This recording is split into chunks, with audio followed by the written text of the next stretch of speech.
Ahí está encendido.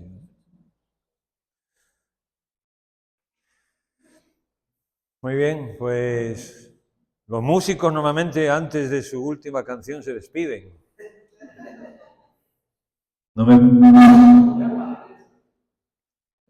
Así que yo me voy a despedir antes del último mensaje, pero no me pidáis otro porque no hay bis.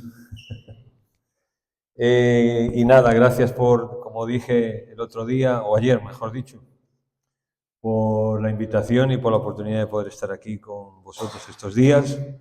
Y nada, pues ahora ya poder orar por la iglesia de Camas con más conocimiento de causa, ¿no? De dos hermanos. Bueno, estáis cerca, ¿eh?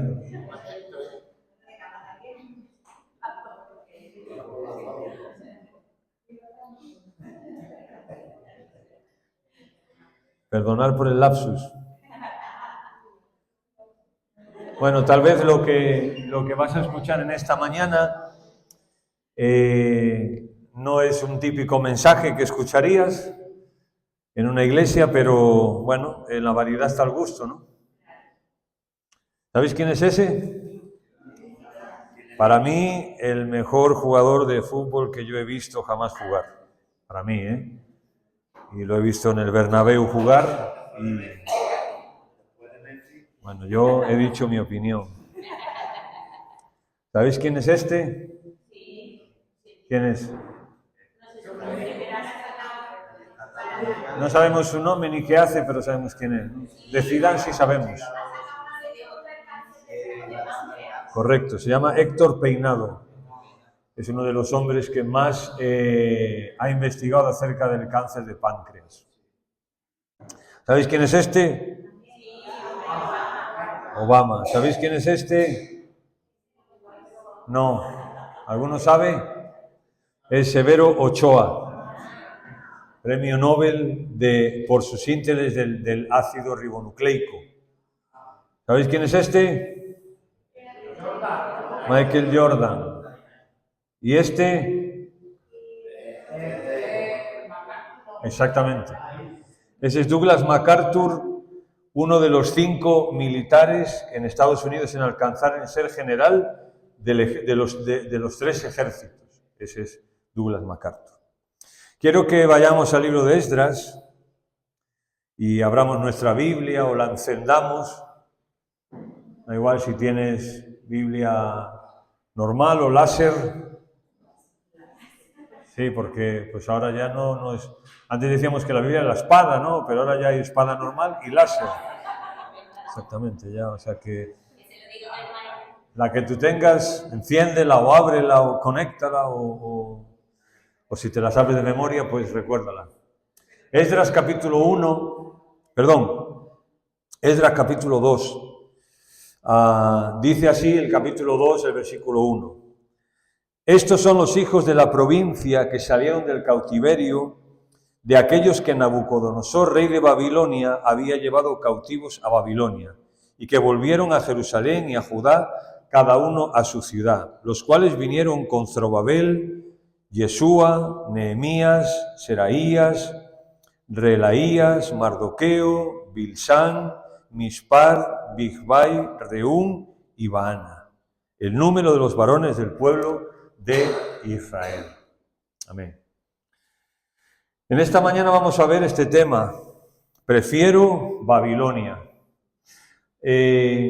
Vamos a ver que, como dijimos ayer, en ese retorno que Dios les estaba ordenando, digamos, o dándoles la oportunidad de volver a Jerusalén, a su tierra, no todos volvieron. Y los que volvieron fueron una inmensa minoría. Y la mayoría de ellos se quedó en Babilonia. Y la mayoría de ellos dijeron esto, dijeron, prefiero Babilonia. Tenían motivos para preferir Babilonia. Llevaban 70 años allí, muchos se habían casado con mujeres o hombres de allí, Tenían hijos allí, sus hijos tenían familias, tenían sus trabajos, tenían sus tierras, tenían su cuenta allí en el banco, tenían sus oportunidades, su jubilación tal vez, y volver a Jerusalén era perderlo todo. Así que tal vez ninguno de nosotros nos atreveríamos a excusarlos y diríamos, bueno, pues es lógico que se queden, tienen nietos allí, tienen su familia, se han establecido allí, es lógico que se queden, o no. Pero hubo muchos que prefirieron Babilonia. Y yo creo que esa es una pregunta que tenemos nosotros que hacernos en la vida. ¿Qué preferimos? Porque es verdad que a veces yo estoy cansado de escuchar a personas decir, cuando yo me convertí dejé no sé qué cosas. Y cuando yo me convertí abandoné no sé cuántas cosas. Y dejé todo lo que tenía para estar en la iglesia, para servir al Señor, y renuncié a esto y renuncié a lo otro, y dejé aquello y dejé al otro. Yo estoy cansado de escuchar eso, porque yo a esas personas siempre les pregunto, ¿cuántos años han pasado? Y te dicen, 30 años, que yo soy cristiano y en su momento dejé esto y dejé el otro y no sé qué. Y yo estoy cansado, digo, porque yo les pregunto a esas personas, ¿lo volverías a hacer? ¿Hoy volverías a dejar eso todo? No lo que dejaste hace 30 años, sino lo que tienes hoy. ¿Lo dejarías? ¿O ya estás en Babilonia tan acomodado y prefieres Babilonia? Pero eso sí, vas a la iglesia, te reúnes, te congregas, supuestamente el Señor es el dueño de tu vida, supuestamente Él ocupa el primer lugar, pero que no te toquen tus cosas, que no te toquen tu familia, que no te toquen tu casa, que no te toquen tu trabajo, que no te toquen tu tiempo, que no te toquen lo que sea. Y es una forma de decir, yo prefiero Babilonia. A fin de cuentas, seguían creyendo en Dios. El Señor, Jehová seguía siendo su Dios. ¿Para qué regresar a Jerusalén? ¿Para qué perderlo todo? Desde allí, tal vez desde Babilonia, podían ayudar a los que se volvían a Jerusalén. ¿Por qué perderlo todo una vez más? Pues a veces Dios nos pide que lo perdamos todo una vez más. Y yo no me suelo poner como ejemplo, pero te lo está diciendo alguien que hace 4 meses tuve que tomar esa decisión. Después de 30 años de volver a decir, empiezo de cero. Empiezo de cero. Dejo a mi familia, a mi casa, todo allí y me voy a 700 kilómetros. Es fácil, ¿no? Pero es una pregunta. ¿Prefiero Babilonia todavía? Esdras capítulo 2 es lo que vamos a ver. Y yo quiero que veamos 3 cosas, al menos que yo veo ahí en ese capítulo. Primero, la primera cosa que veo es, o sea, sí, pero no. Y esto es lo que algunos decían, ¿no? O sea, sí, sería bueno regresar a Jerusalén, pero me quedo aquí. O sea, sí, el Señor puede reclamar todo de mí, pero no. Y eso es lo que muchas veces nosotros decimos, ¿no? O sea, el Señor es el Señor es nuestro Salvador, sí, pero no. El Señor tiene todo el derecho, sí, pero no. Y en eso estamos en él, o sea, sí, pero no. En eso es lo que nos movemos. El versículo 1, algunos despertaron respondiendo al llamado de Dios, dejando sus comodidades. Y nos dice el 1, estos son los hijos de la provincia que subieron del cautiverio de aquellos que Nabucodonosor había conquistado. O sea, muchos años esperando a volver allí. Y algunos dejaron sus comodidades para servir al Señor. Y déjame decirte que la obra de Dios se mantiene y sigue adelante, ha seguido adelante, sigue y seguirá adelante por personas como estas. Por personas que están dispuestas a dejar sus comodidades para servir al Señor.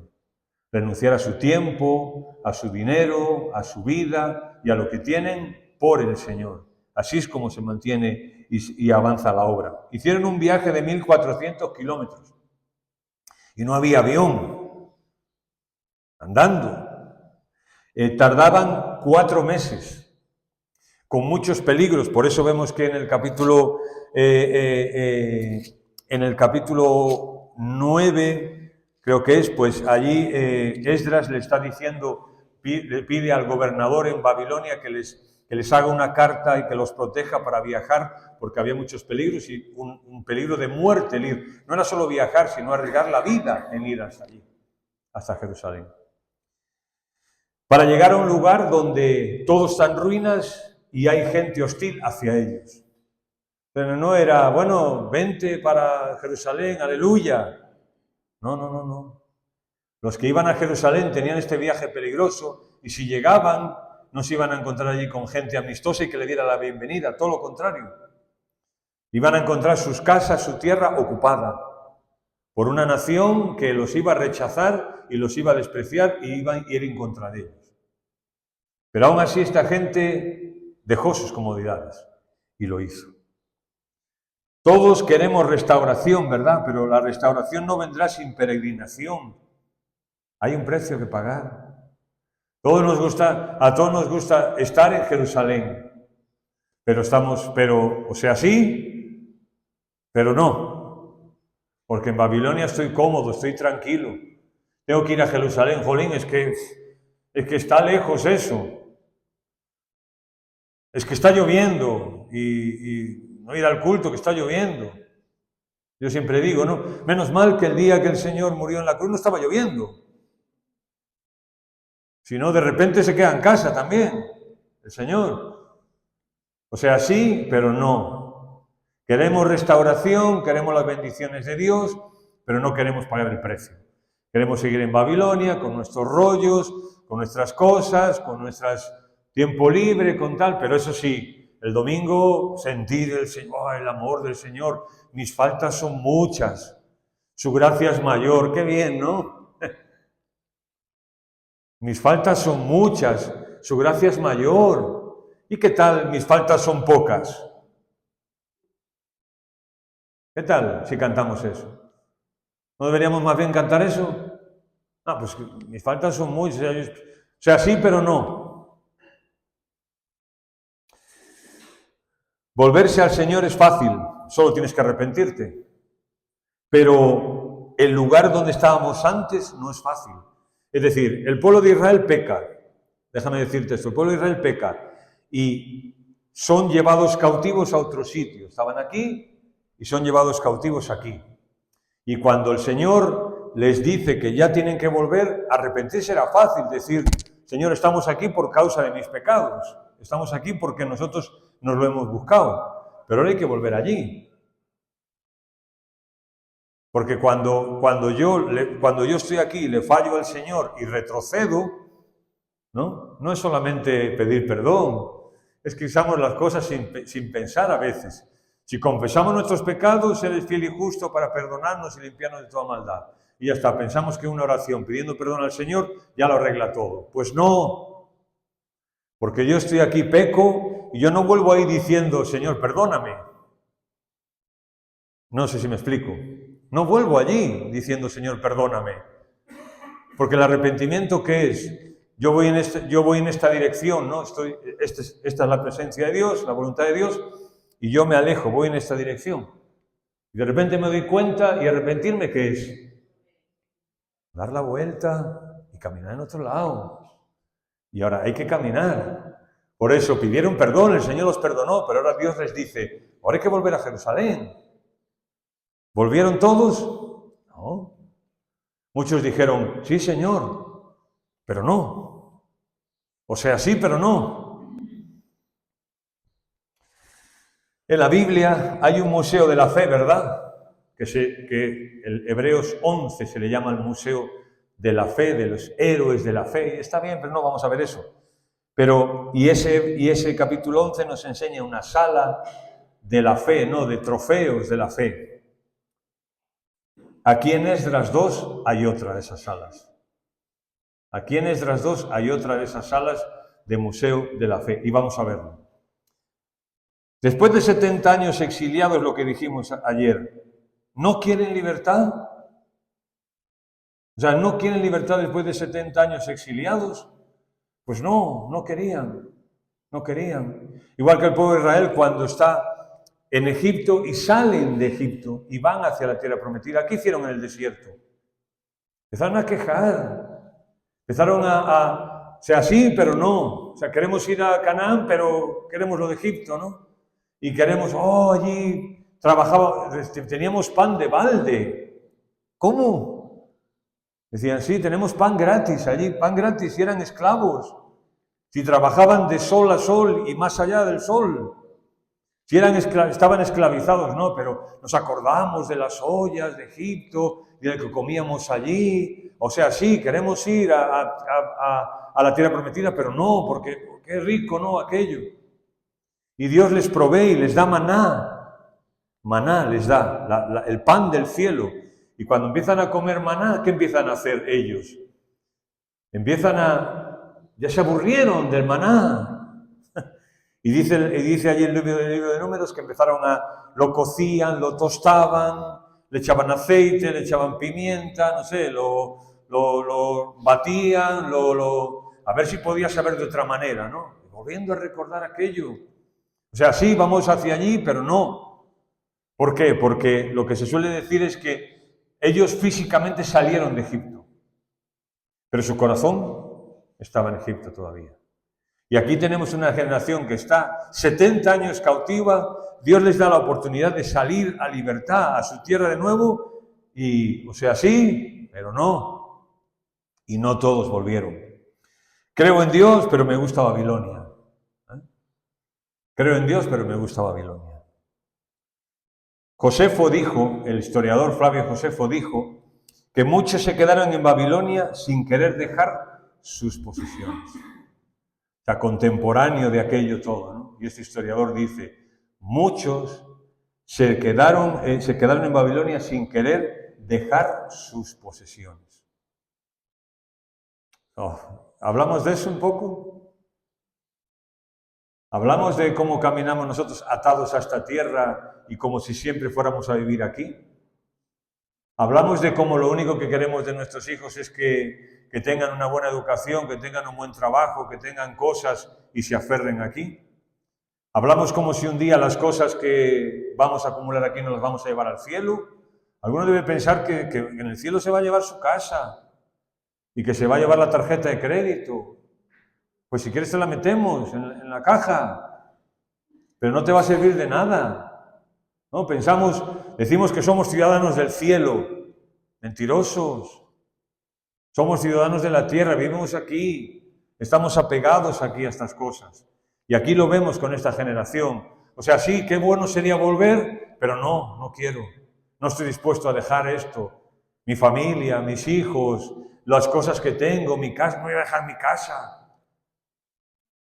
Pues yo, por ejemplo, crecí los primeros años de vida cristiana con gente y conocí a un par de familias que, por ejemplo, conocí a una familia que tenía muy claro esto en la vida y que ellos tenían su casa, tenían una finquita y era un matrimonio mayor y se supone que uno tiene que, se supone porque en esto hay muchas formas de entenderlo, interpretarlo, pero que uno al menos un 10% de lo que ganamos debería ser para el Señor, ¿no?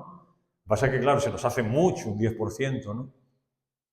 Un billete de 100 euros en el centro comercial es muy pequeño, ¿no?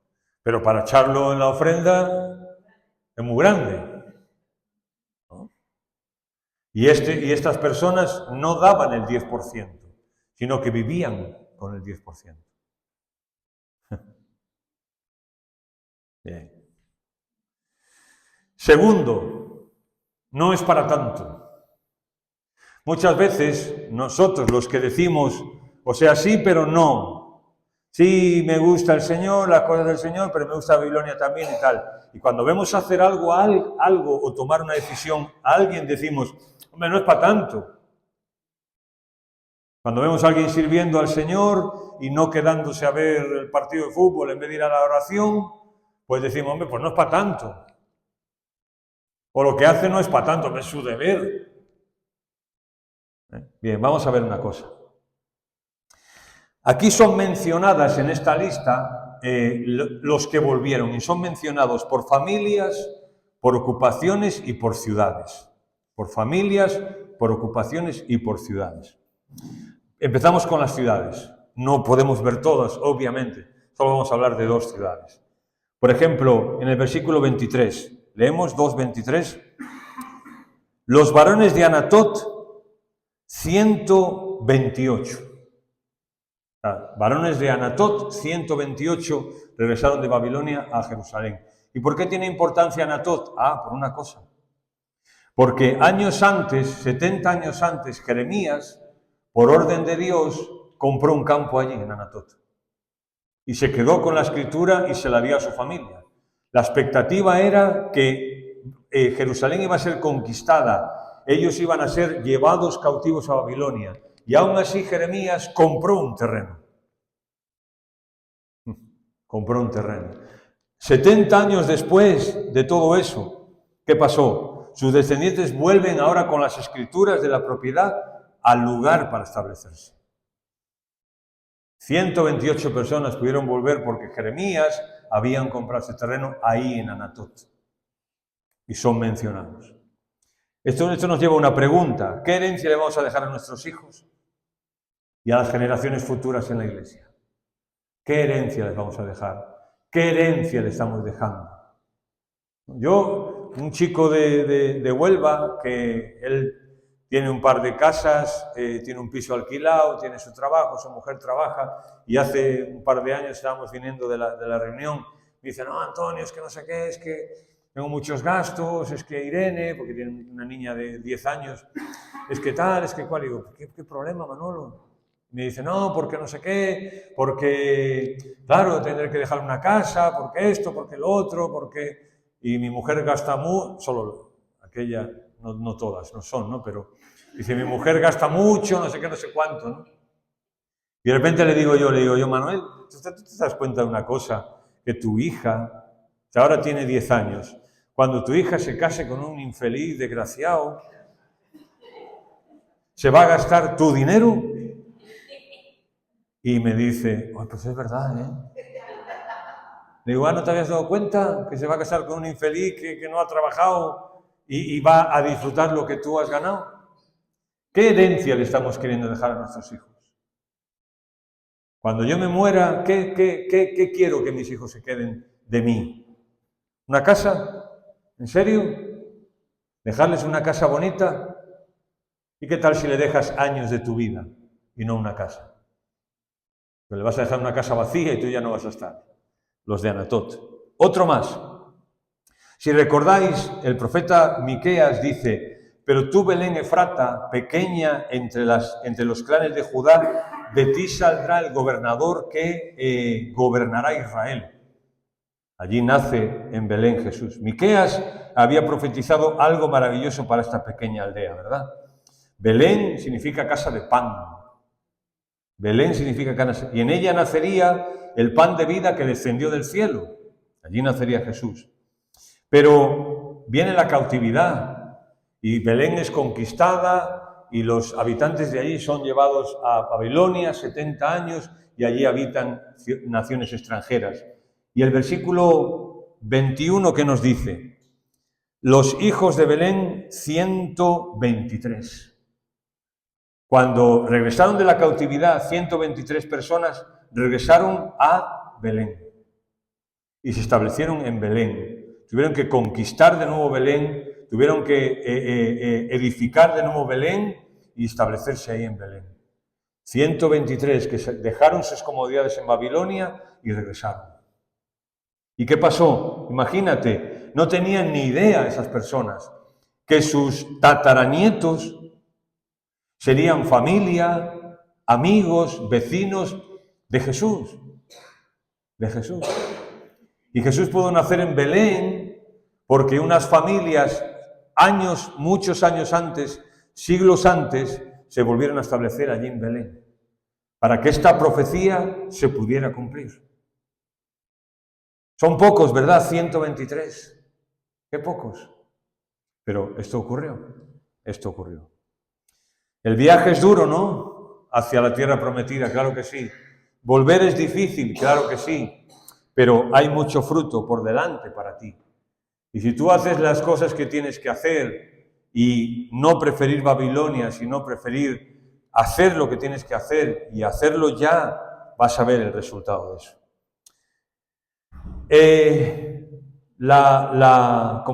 Como preguntaría Leónidas, ¿no? Espartanos, ¿cuál es vuestro oficio? Eso es. Bien, ahora se va a mencionar por oficio a la gente que vuelve. Y, por ejemplo, versículo 36, sacerdotes. Dice el versículo 36, los sacerdotes, los hijos de Jedaías, de la casa de Jesúa, 973. Sacerdotes que vuelven. Ahora, ¿por qué es importante mencionarlos? Habían nacido en el exilio. Estas personas habían nacido en el exilio ya. Y allí tenían sus negocios y sus vidas. Además de eso, ellos nunca habían ejercido el sacerdocio. Porque aunque eran de la familia de Jesúa y eran sacerdotes por derecho, al haber nacido en Babilonia, allí no había templo y por tanto nunca pudieron oficiar ninguna reunión, ningún culto, ningún sacrificio ni nada, porque allí no lo había. Pero se les menciona como sacerdotes. ¿Por qué se les menciona? Porque llevaban toda la vida preparándose. Cuando vuelven a Jerusalén y se les reconoce como sacerdotes y empiezan a hacer su función como sacerdotes, eso quiere decir que aunque estaban en Babilonia cautivos y no sabían qué iba a ocurrir con ellos y si iban a volver o no, se prepararon. Estudiando la ley, estudiando los sacrificios, estudiando cómo tenían que hacer las cosas, preparándose para si algún día Dios les hacía volver. Toda su vida. Y cuando deciden volver, en Babilonia no eran sacerdotes, eran personas normales, con trabajos normales. Dejan todos sus trabajos, toda su vida y vuelven a Jerusalén. A una ciudad en ruinas, a un país en ruinas, con un pueblo en ruinas que no saben si van a poder ni siquiera sostenerlos y apoyarlos económicamente. Pero aún así vuelven y se les mencionan. Años y años estudiando, preparándose, aprendiendo, siendo fieles, por si Dios demandaba algo de ellos, estaban listos. Es lo que decíamos ayer, ¿no? Yo tengo que prepararme hoy para lo que voy a hacer mañana. Y tengo que ser fiel y estar siempre dispuesto y estar siempre preparado para lo que Dios demande de mí. No puedo esperar a ver qué es lo que ocurre, no, porque entonces voy a perder la oportunidad. Mardoqueo a Esther, ¿recordáis? Que está encuadrado en el libro de Esdras. Cuando Mardoqueo le dice a su sobrina Esther, le dice, ¿quién sabe si no llegaste al reino a ser reina para un momento como este? O sea, Dios había permitido que Esther ganara un concurso de belleza y se convirtiera en la esposa del rey. Y años de preparación. Y Esther en un momento dice, ¿qué voy a hacer, no? Y Mardoqueo le dice a ella, llevas preparándote para esto toda tu vida. Así que entra en la cámara del rey y dile esto. Y ahí fue Esther. Y hay unas palabras maravillosas de Esther, una chica joven que dice, voy a ir, orar por mí. Y si perezco, que perezca. Ahí está, y se le menciona. También tenemos a los levitas, versículo 40. Dice el versículo 40, los levitas, los hijos de Jesúa y de Cadmiel, de los hijos de Odavías, 74. Su número es bajo comparado con los sacerdotes. Normalmente tenían que ser más levitas que sacerdotes. Su número es bajo. Pero hay varias posibilidades. Una, que muchos se quedaron para cubrir necesidades espirituales de la gente allí en Babilonia. Otra posibilidad es que el precio a pagar fue muy alto para la mayoría de ellos. Y otro es que habían sido negligentes en prepararse. Y por tanto, volver a Jerusalén como levitas era, no sabemos hacerlo. Oye, hermano, ora. No, yo no sé orar. Hermano, vamos a evangelizar. Yo no sé. No he evangelizado nunca a nadie. Hermano, vamos a hacer... No, es que yo no tengo ni idea. No suena a nada, ¿no? No, ¿verdad? Son solo 74. Pero son hombres responsables y fieles. Y eso es lo que importa. Es un número bajo, pero son hombres responsables y fieles. Gracias a Dios por los levitas, servidores que tenemos en la iglesia. Gente que sirve, gente que trabaja, sin que nadie les vea, sin que nadie les diga qué bien lo que hiciste. Están ahí, sirviendo, haciendo cosas, orando, limpiando, ordenando, abriendo la iglesia, encendiendo el aire, poniendo micros, haciendo cosas, y luego tú llegas y dices, es que esto estaba torcido. Es que el pan era de ayer, no era de hoy, fresquito. Es que el vino hombre, no se puede comprar un vino mejor que el Don Simón que ponen aquí. Claro.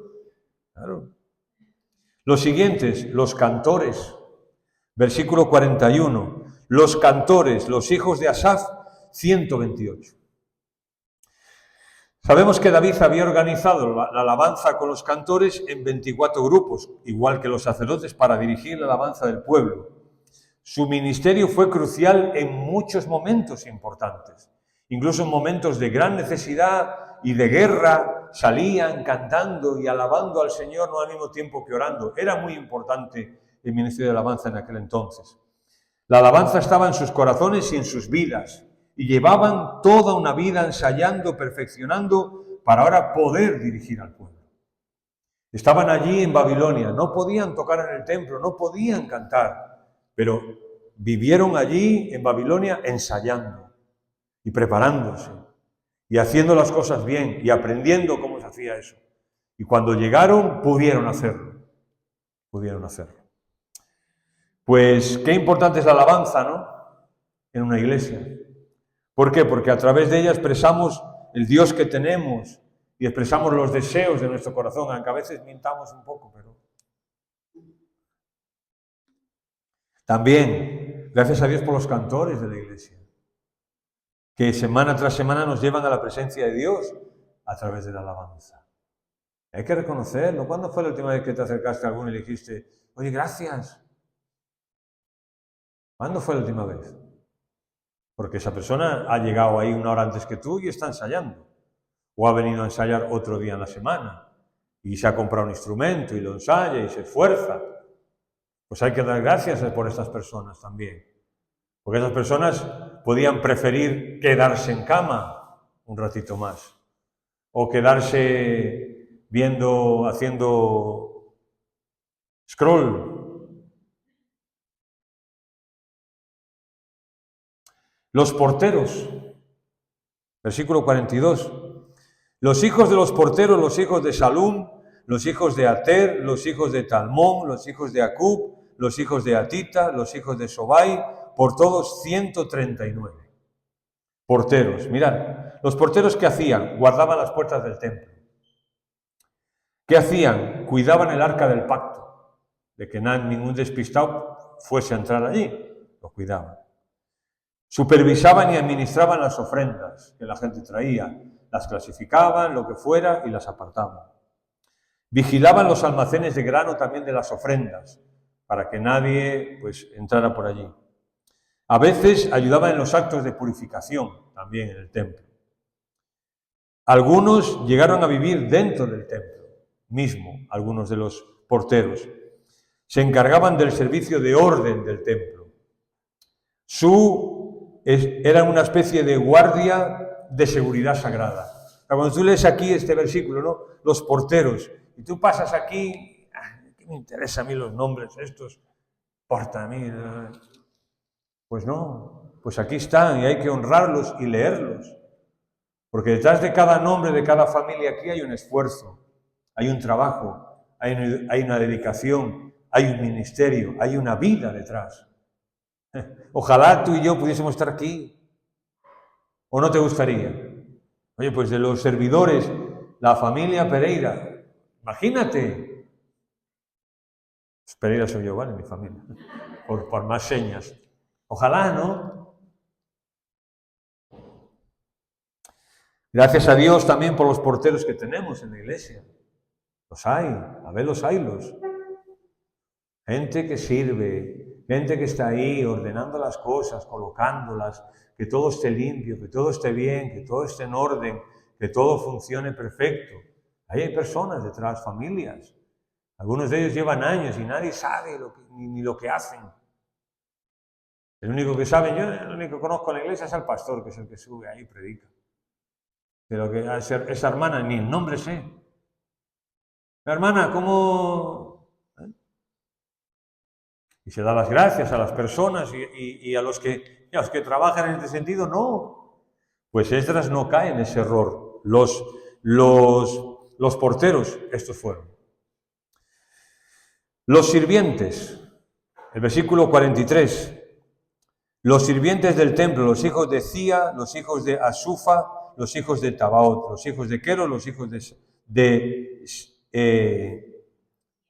Siá, los hijos de Padón, los hijos de Levana, los hijos de Agaba, los hijos de Acub, los hijos de... Y ahí, bueno, no voy en este caso mencionar todos por amor al tiempo. Mirad, cuando dice los sirvientes, la palabra sirvientes aquí en hebreo es la palabra netinim. Netinim. Y lo que significa sirviente literalmente en hebreo es entregados, otorgados o concedidos.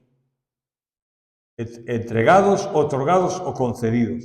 ¿Qué está diciendo? No, pues que eso es lo que son y tienen el llamado y el don. Se creían que se dedicaban también a la limpieza del templo, esos sirvientes. Con los sacrificios que se hacían era un enorme trabajo. Tú piensa en el templo. Cada día traían miles de sacrificios, miles de corderos. Los degollaban los corderos con toda la sangre que eso significa, luego los quemaban, apartaban algunas cosas en algunos sacrificios. Tú imagínate recoger eso y dejarlo limpio día tras día para el siguiente. Era un trabajo enorme el que había que hacer. Era un trabajo extenuante el que había que hacer. Eran, como digo, miles de personas todos los días. No era que había que fregar a uno que se le cayó el café en el tiempo de café. No. Eran miles de litros de sangre, animales, pelos, trozos, por todas partes. Pues esta gente limpiaba todo eso. Y tú cuando llegabas por la mañana al templo a ofrecer tu sacrificio, estaba todo limpio otra vez. Todo en orden, para que tú llegaras y ofrecieras tu sacrificio. Y aquí se les menciona, estos eran los sirvientes. En la iglesia se nos ha otorgado o concedido personas así, son un regalo de Dios. O sea, los sirvientes, los que sirven en la iglesia, el Antiguo Testamento les llama, se nos otorgan, o sea, son un regalo para nosotros. Y hay en la iglesia personas que sirven con todo su empeño, con toda su dedicación, y tú llegas un domingo por la mañana, tarde, mal y arrastro, y ahí está la iglesia limpia, ordenada, colocada, las sillas, todo. Hay personas, eso no se coloca solo. Hay una ley de la termodinámica que dice que las cosas tienden al desorden, no al orden. Pues en la iglesia también se hace efectiva esa ley de la termodinámica.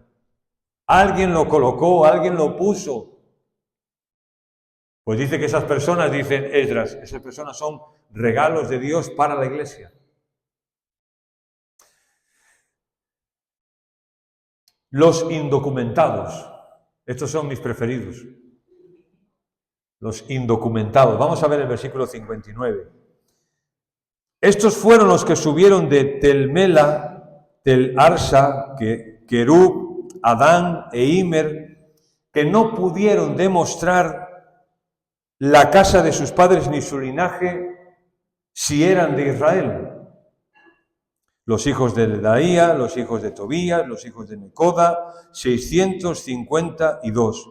Y de los hijos de los sacerdotes, los hijos de Abaía, los hijos de Cos, los hijos de Bazrilai, el cual tomó mujer de las hijas de Bazrilai, Galadita, y fue llamado por nombre de ellas. Estos buscaron su registro de genealogía y no fue hallado, y fueron excluidos del sacerdocio.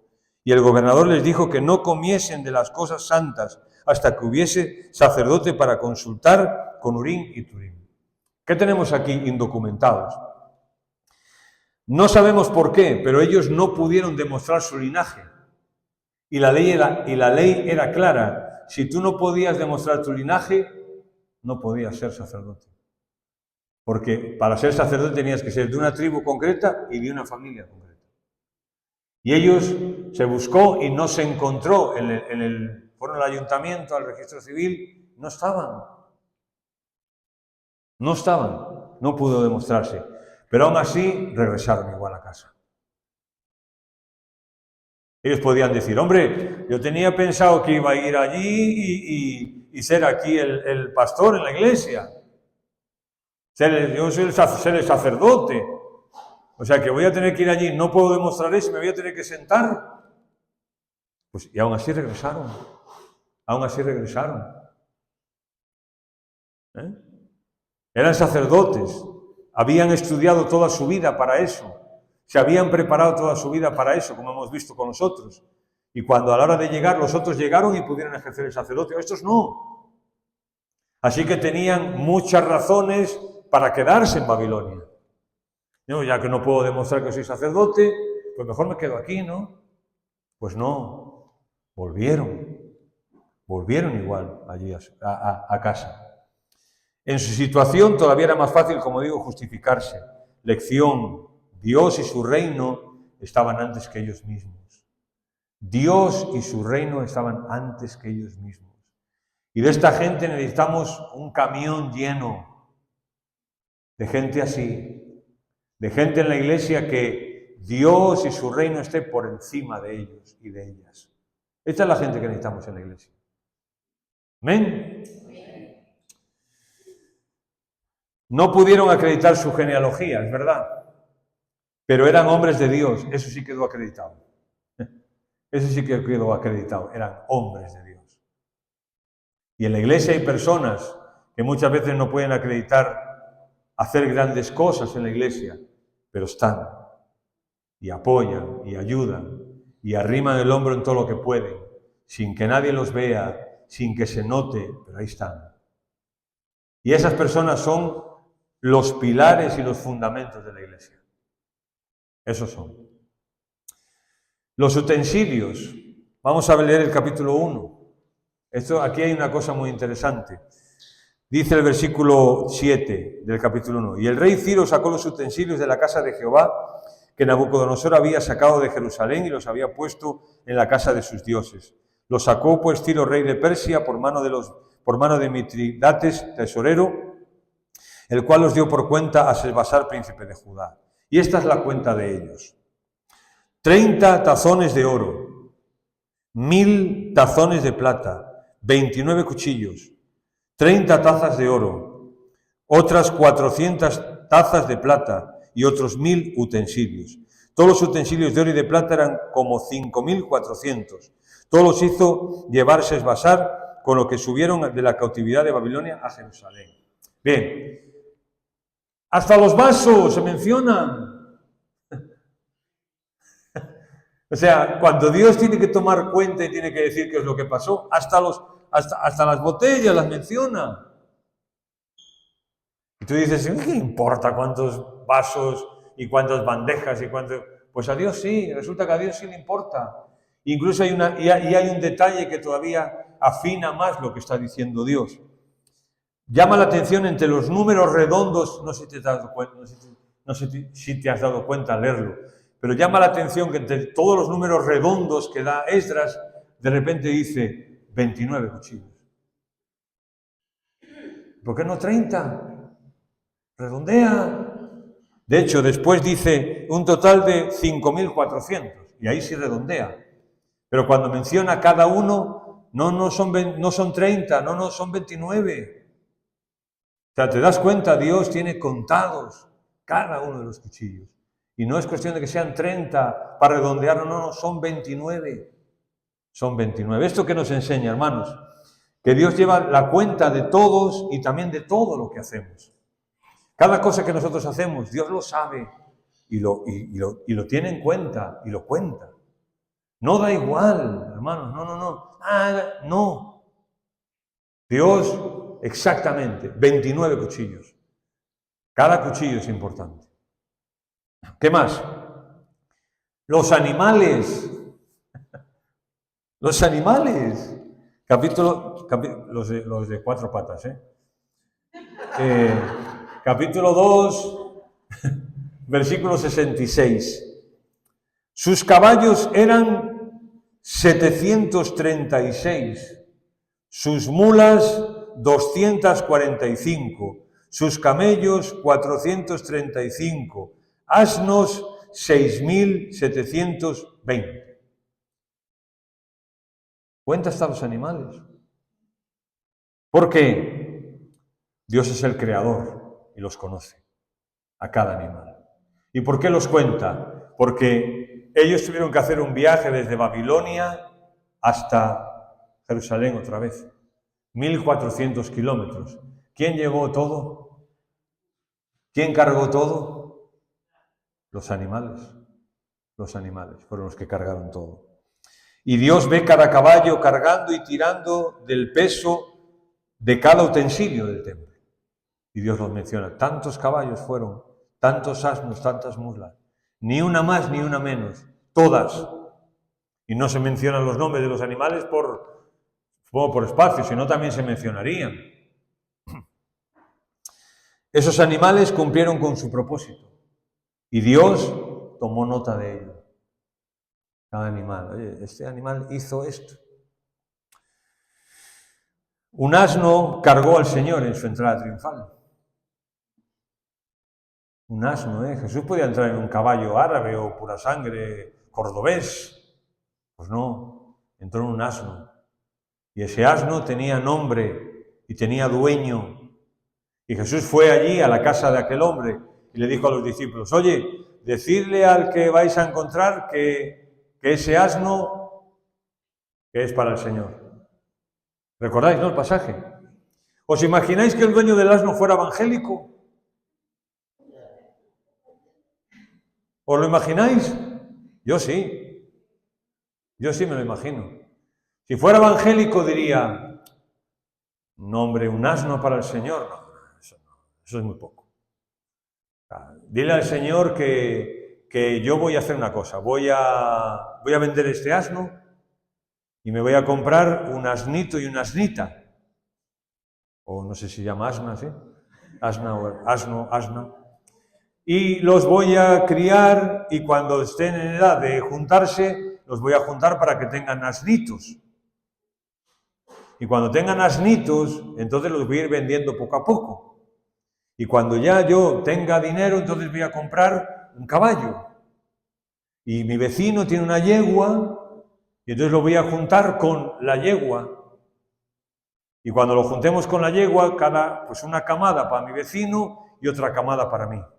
Y ahora yo voy a coger esa camada y voy a criarlos más y voy a, cuando tenga dinero, comprar entonces un pura sangre y lo voy a mezclar con el que yo tengo y de aquí a 137 años, pues entonces ya le decís al Señor que ahora sí.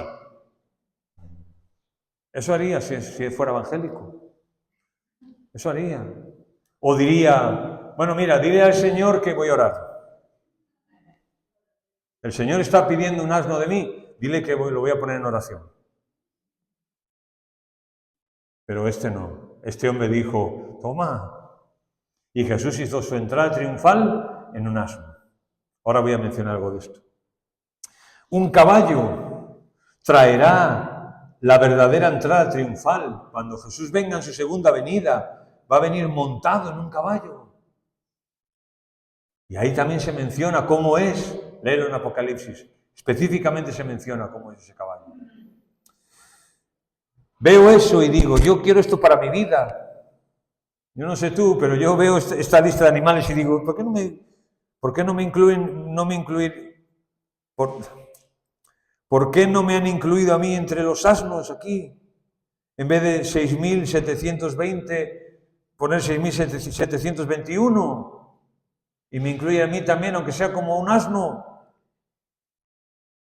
Yo quiero para mí, quiero ser un asno como estos. Mira lo que dijo A.W. Tozer, es un escritor que ya murió. A.W. Tozer escribió esto y dijo, Señor, cabalga sobre mí como lo hiciste para entrar en Jerusalén sobre un pollino. Y permíteme escuchar las voces de la muchedumbre, hosana en las alturas. Hosana en las alturas. Porque cuando entró el asno con Jesús, la gente a quién vio. Hola, buenos días. A Jesús. Vio a Jesús.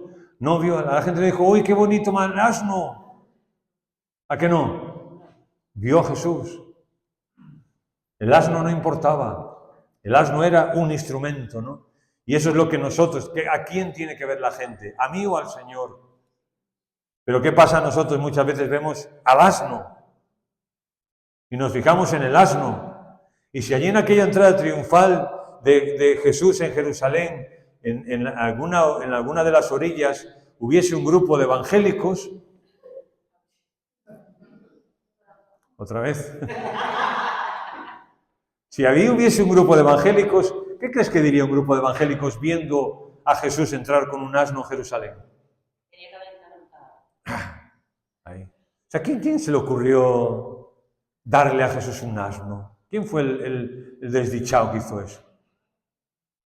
¿Qué se le ocurre a Jesús darle un asno? Aquí en la entrada triunfal, todos aquí con las palmas, diciendo Hosana, y el pobre Señor ahí, un asno. Yo tengo un caballo aquí en casa de sobra. ¿Sí o no? Ahí está. Y termino con esto. Solo hay que esperar. Cuando hablamos de la obra de Dios, solo hay que esperar. Nada más. Mirad.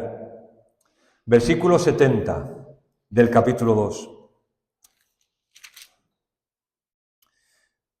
Y habitaron los sacerdotes, después de que ha mencionado todos los grupos, dice, y habitaron los sacerdotes, los levitas, los del pueblo, los cantores, los porteros y los sirvientes del templo en sus ciudades, y todo Israel en sus ciudades. Si prestamos atención al número que luego Esdras nos da, fueron 49.897 personas las que regresaron. Ni una más ni una menos. Y se mencionan a todas por nombre. Todas las que regresaron son 49.897 personas. Y uno dice, qué contraste con cifras anteriores, ¿no? Claro. Tanta gente que vivió allí en Jerusalén, un pueblo tan grande y de repente apenas 50.000 personas. Pero nos dice el texto al final, y ahí se establecieron y ahí estaban. Y eso que propició después que Israel poco a poco volviese a ser lo que fue. Una nación con sus 12 tribus, con su reino establecido después con Saúl y con todo lo que tú lees. Pero ¿cómo llegamos a eso? Con casi 50.000 personas que no prefirieron Babilonia, sino que regresaron a Jerusalén. Y la obra en 2 hermanas será igual. Será igual. ¿Cómo avanzará? Por 30, 40, 50, 60 que estén ahí, siendo fieles, siendo responsables, siendo consecuentes, esperando a que Dios haga. Esperando a que Dios haga lo que quiera hacer. Pero esta cifra no es señal de debilidad en Dios, sino una muestra de su fidelidad. A pesar del exilio, a pesar de las dificultades, a pesar de la identidad borrada, Dios es fiel. Dios es fiel. Y la enseñanza aquí es que cada persona, en Esdras 2, cada persona es importante para Dios. Cada persona. Pedro dice que nosotros somos piedras vivas. Piedras vivas que construyen un edificio. Tú ves un edificio y una casa y dices, oye, qué casa más bonita, ¿no? Sí, pero esa casa está construida un ladrillo tras otro. Un ladrillo tras otro. ¿Cuál es el ladrillo más importante? ¿Ah, sí? ¿Cuál es el ladrillo más importante? Nosotros. ¿Cuál es el ladrillo más importante? A ver, una casa está compuesta de ladrillos. ¿Cuál es el ladrillo más importante? Ninguno y todos. Muy bien. ¿Cuál es el ladrillo más importante? Ninguno. Pero todos son importantes. Pues esto es lo mismo, ¿no? En una iglesia, ¿cuál es el ladrillo más importante? Ninguno. Todos y cada uno somos importantes. Y la segunda lección, cada cosa que hacemos para Él es importante. Cada cosa que hacemos es importante. Mirad, Dios toma nota de todo lo que hacemos. De todo lo que hacemos, Dios toma nota. ¿Por qué? Esto lo sabemos, ¿no? Que Dios toma nota de todo lo que hacemos. Vale. ¿Por qué? ¿Está aburrido en una nube y se le da por escribir? Ah, ahí está. Porque piensa recompensarnos por ello. Por eso Él toma nota de cada cosa que hacemos. Y lo toma nota porque piensa recompensarnos. Y así nos lo dice, ¿no? Que recibiremos nuestra recompensa. Y normalmente cuando Dios dice algo, cuando leas algo que Dios dice en la Biblia, normalmente, no sé, pero normalmente Él lo dice porque tiene intención de que lo va a hacer. No, Él dice que nos va a recompensar, pero quién sabe. Yo no veo las recompensas. Yo veo gente que está sirviendo al Señor y peor le va. Pues sí que tiene pensar recompensar. Nuestro trabajo para el Señor no es en vano. No es en vano. Por eso no debemos de desmayar y hacer el bien, porque a su tiempo segaremos si no desmayamos. Versículo 70. A pesar de 70 años en el exilio, identidad amenazada, lavado de cerebro, Dios no pierde a nadie. Dios no pierde a nadie. Y es verdad que algunos o muchos prefirieron Babilonia y allí se quedaron. Allí se quedaron enterrados. Allí. Sin pena, con mucha pena y poca gloria. Allí se quedaron. ¿Se fueron con el Señor? Posiblemente. Fueron al cielo con el Señor seguro, pero allí se quedaron. Y esa es una decisión que nosotros tenemos que tomar en nuestra vida, ¿no? Como cristianos, ¿qué vamos a hacer? Vamos a vivir, somos cristianos, pero vamos a vivir como los demás. Y nuestra meta en la vida va a ser acumular cosas y casas y dinero y no sé qué y no sé cuánto. Bueno, hazlo. Pero ahí se va a quedar eso. Ahí se va a quedar. La casa se va a quedar para tus hijos o para el ingrato de tu yerno. Ahí se va a quedar.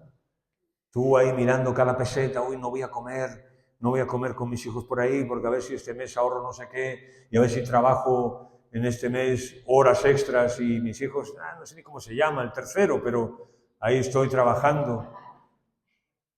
¿Para qué? Les voy a dejar dinero para que se lo gasten en lo que les dé la gana, para que se lo gasten en lo que tú no quisiste hacer con ellos. Porque yo he conocido a gente así, cuando herede la casa de mis padres, voy a hacer un viaje, me voy a ir a no sé qué, o me voy a comprar una moto. Se la ha pedido a su padre nunca le ha comprado una moto.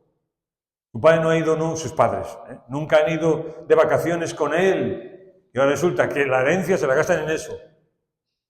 Y digo yo, ¿no será mejor que te vayas con ellos y lo disfrutes tú también? En vez de solo ellos. Pero eso es lo que hace la gente. Eso es lo que hace la gente. ¿Vamos a hacer nosotros lo mismo? ¿Vamos a seguir prefiriendo Babilonia? ¿O vamos a decir, mira, las cosas importantes son las eternas?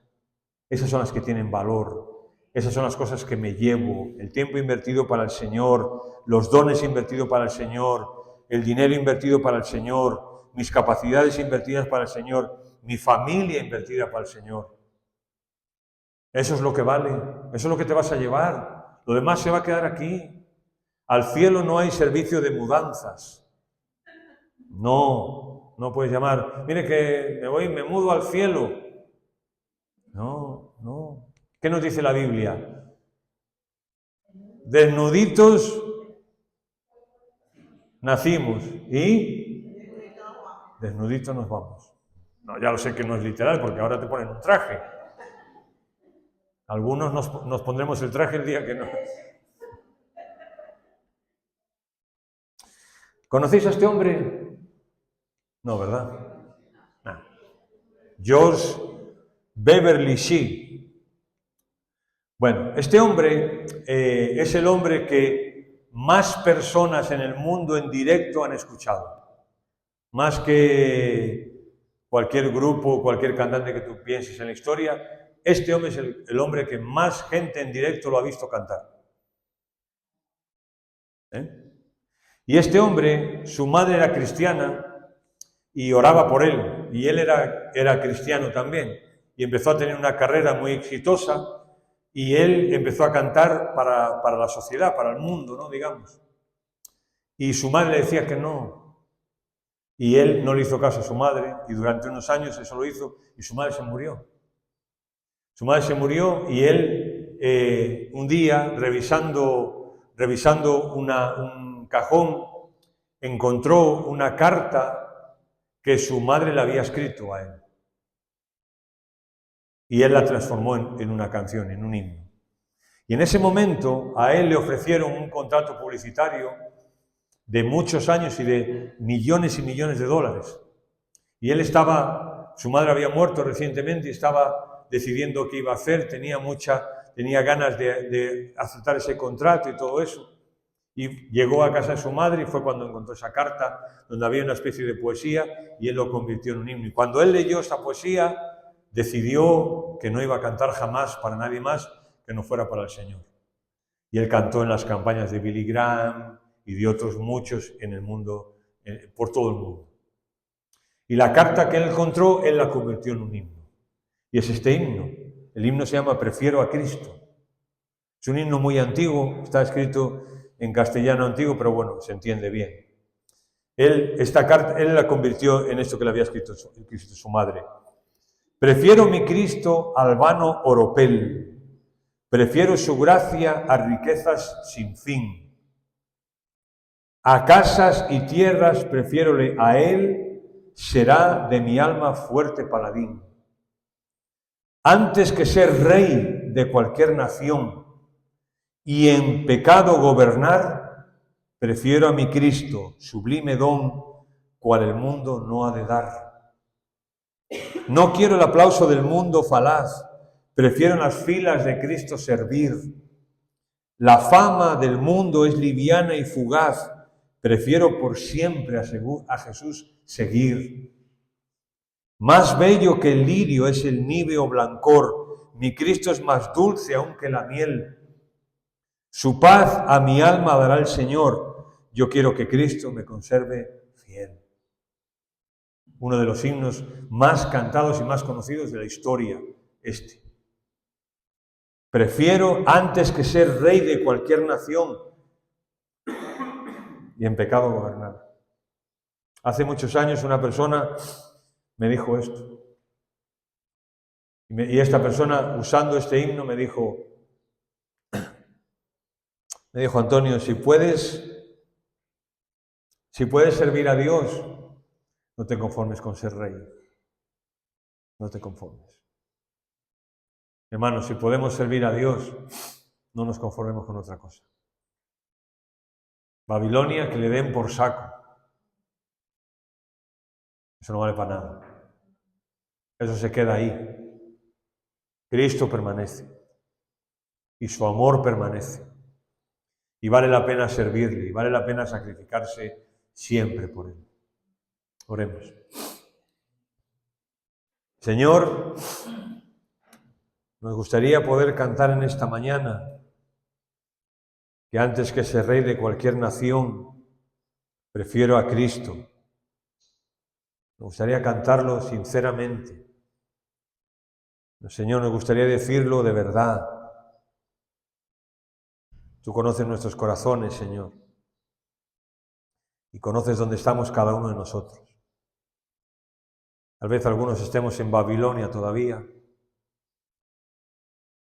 y anhelemos las cosas tuyas y servirte, pero tal vez algunos decimos sí, pero no, porque nos llaman la atención estas cosas y nos tiran y nos seducen y nos arrastran. Tal vez otros estamos en el camino, en la peregrinación, y estamos ahí en la mitad. No estamos en Babilonia, pero tampoco en Canaán. Estamos ahí pasando un desierto, dificultades, perdidos, sin rumbo y no sabemos cómo llegar. Y tal vez algunos estemos ya en Canaán, sirviéndote, agradándote cada día, intentando vivir para ti, renunciar a todo, Señor. Tú sabes dónde estamos cada uno de nosotros. Pero en cada uno de los sitios donde estemos, sea Babilonia, de camino o Canaán, necesitamos de ti. Señor, porque este mundo nos atrae, nos seduce, nos arrastra, nos impone sus leyes, sus principios, su visión. Pero, Señor, queremos poder cantar en esta mañana, poder decir de una manera sincera, antes que ser rey de cualquier nación, si podemos ser tus siervos, no conformarnos a ser reyes. Y Señor, nos gustaría poder decir en esta mañana que aquí estamos y que todo lo que somos y tenemos es tuyo. Nos gustaría decirlo de manera sincera, Señor. Y nos gustaría poder decir en esta mañana de manera sincera que tú nos uses donde tú quieras, cuando tú quieras y como tú quieras, Señor. Ayúdanos a dar el paso para avanzar. Ayúdanos a dar el paso hacia adelante para ver también tu gloria, Señor. Como tú le dijiste allí a las hermanas de Lázaro, ¿no te dije que si creyeres verías la gloria de Dios? Y Señor, esta mañana queremos creer en ti, queremos confiar en ti y ver tu gloria en nuestras vidas. Y dejar de ver el oro y todo eso que brilla, Señor, y cambiarlo por ti, que brillas más y que das mucho más, Señor. Habla en nuestros corazones, Señor, cada uno conforme necesitamos, pero te preferimos a ti, Señor.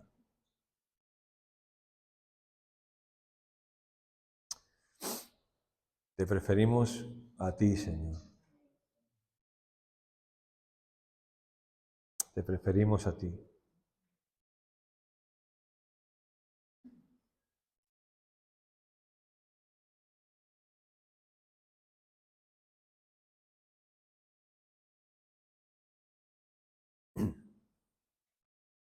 Señor, gracias por tu palabra y por tu presencia en nuestras vidas y porque todavía tu palabra es viva y es espada de dos filos, Señor, que corta y penetra. Y una vez más hemos escuchado tu voz, Señor. Y como dice tu palabra también, que si escuchamos hoy tu voz, no endurezcamos nuestros corazones. Señor, gracias por estos días y bendice la iglesia de Dos Hermanas, que puedan seguir siendo luz y testimonio allí donde tú los has puesto.